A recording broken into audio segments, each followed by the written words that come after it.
বিসমিল্লাহির রহমানির রহিম। আসসালামু আলাইকুম প্রিয় দর্শক, আজ আমি বানিয়ে দেখাবো চিকেন ফ্রাই। তার জন্য আমি আগে থেকেই কিছু মাংস ভালোভাবে কেটে ধুয়ে পরিষ্কার করে মশলা মেখে রেখে দিয়েছিলাম ফ্রিজে 3 ঘন্টার মতো। এখন ফ্রিজ থেকে বের করে দিয়ে দিলাম হাফ চা চামচের মতো টেস্টিং সল্ট এবং 1 চা চামচ চিনি। এই চিনিটার জন্য মিষ্টি হবে না।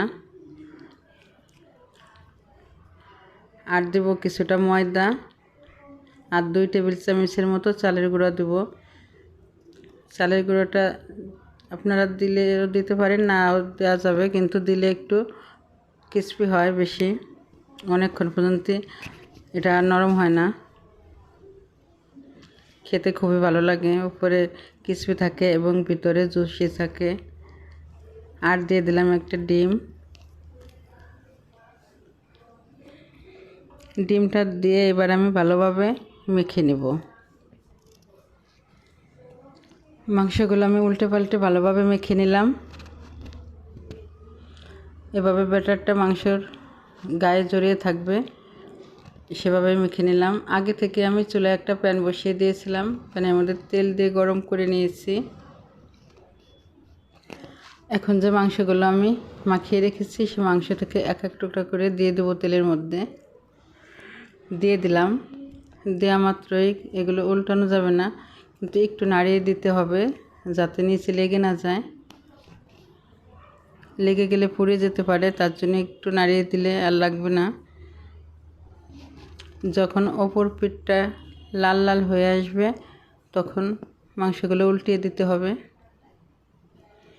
এই মাংসগুলো আমি যেসব মশলা দিয়ে মাখিয়ে রেখে দিয়েছিলাম তা হচ্ছে 1 টেবিল চামচের মতো আদা বাটা, 1 টেবিল চামচের মতো রসুন বাটা এবং 1 টেবিল চামচের মতো লাল ঝালমরিচের গুঁড়া, 1 চা চামচ কালো গোলমরিচের গুঁড়া এবং 1 চা চামচ গরম মশলা গুঁড়ো, কিছু সস দিয়েছিলাম এবং 1 টেবিল চামচ সাদা ভিনেগার দিয়েছিলাম।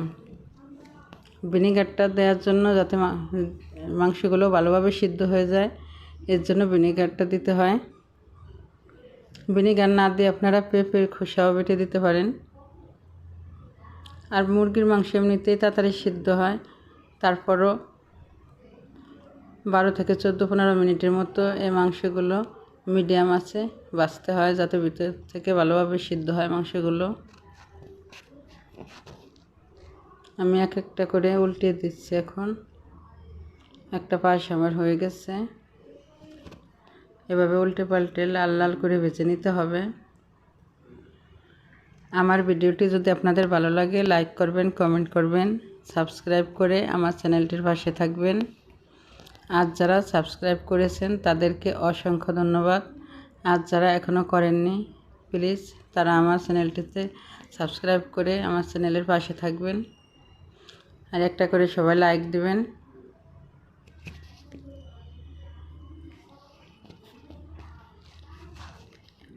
এভাবে দুটো খুন্তি দিয়ে উল্টিয়ে নিলে ভালো হয়, তাহলে তেল ছিটে না। একটা খুন্তি দিয়ে উল্টোতে গেলে একটু সমস্যা হয়। আমার চিকেন ফ্রাইটা প্রায় ভাজা হয়ে আসছে। দেখেন কত সুন্দর রং হয়েছে। এখন আমি এক একটা করে তেল ঝরিয়ে তুলে নেব।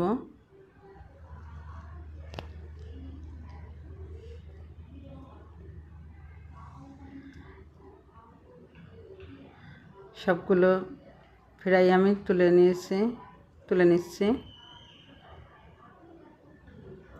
তেলটা একটু এভাবে ধরে রাখলেই ভালোভাবে ঝরে যাবে। সবগুলো মাংস আমি তুলে নিলাম।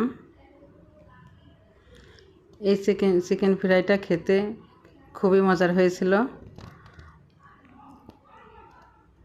ফিরে আসবো অন্য কোনো ভিডিও নিয়ে। আল্লাহ হাফেজ।